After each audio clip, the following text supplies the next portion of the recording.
Hi guys, kumusta kayo guys? So day 1 ng day off ko ngayon, Sabado, and happy weekend to everyone. At umuulan guys yan. Basa, ayan, umuulan. At I'm now in Sherman Supermarket and long time no see in the video guys. Long time no see, you didn't see me because I was so busy and I'm very tired and straight. Always many people.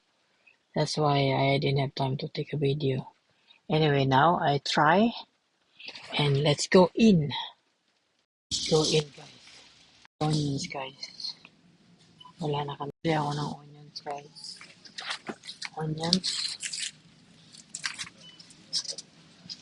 Many people today. Because it's Saturday. Alam mo na. Yan o. Dami diba? So,